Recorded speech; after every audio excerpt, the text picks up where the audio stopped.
आता बातम्या राजकीय वर्तुळातल्या बंडखोरांना शांत करण्याकरता मुख्यमंत्री मैदानात उतरत आहेत।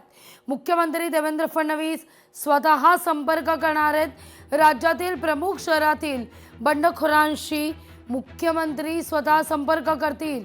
बंडखोरी शमवण्याकरता मुख्यमंत्र्यांकडून शब्द आहे।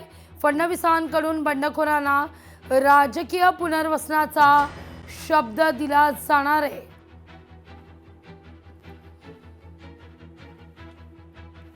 निवडणुकीत माघार घेण्यासंदर्भात अनेक अपक्षांसोबत संवाद होईल, तर काही बंडखोरांना शांत करण्याची जबाबदारी स्थानिक नेत्यांवर असताना तिथं मुख्यमंत्री स्वतः मैदानात उतरताना दिसतायत।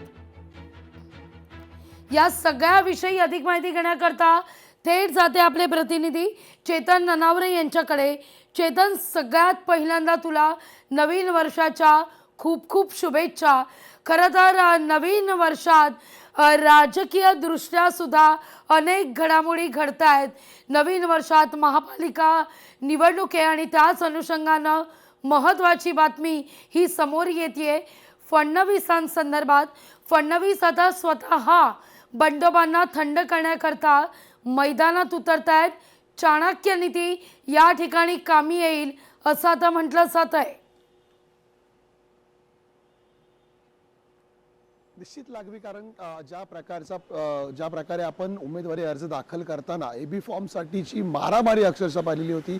नाशिक असेल, संभाजीनगर असेल, म्हणजे कालही संभाजीनगरमध्ये कार्यकर्ते आक्रमक झालेले होते, ठिय्या दिलेला होता। मंत्री अतुल सावे असतील, खासदार भागवत कराड असतील, यांच्या गाड्यांना काळं फासलं, त्याचे पोस्टर फाडण्यात आले। त्यानंतर आक्रमक झालेले जे कार्यकर्ते आहेत प्रचंड प्रमाणामध्ये त्यांची समजूत काढण्याचा प्रयत्न आहे तो स्थानिक पातळीवर नेत्यांकडून करण्यात आलेलाच होता। मात्र काही जुने आणि जाणकार कार्यकर्ते होते जे नाराज झालेले होते, त्यांची समजूत काढण्याचं काम होतं। त्यासाठी आता थेट स्थानिक कार्यकर्ता पदाधिकाऱ्यांनी आणि आमदारांनी मुख्यमंत्र्यांना विनवणी केली आणि मग मुख्यमंत्र्यांनी स्वतः फोनवरून काही नाराज लोकांशी संपर्क केलेला आहे। त्यांना विनंती केलेली आहे की निश्चितपणे तुमचं राजकीय पुनर्वसन केलं जाईल, कारण काही 1 ते 2 टर्म भूषवलेले माजी नगरसेवक होते त्यांचे पत्ते कट झालेले आहेत।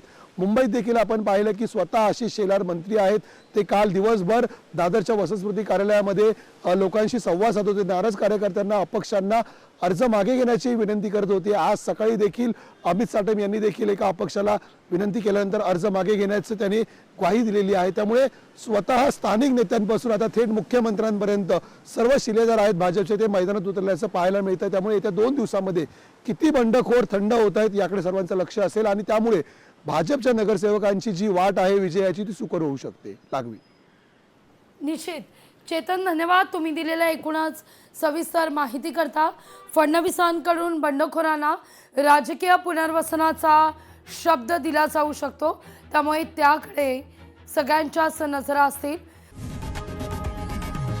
लोकशाही मराठी ऐका, पहा, जागरूक रहा।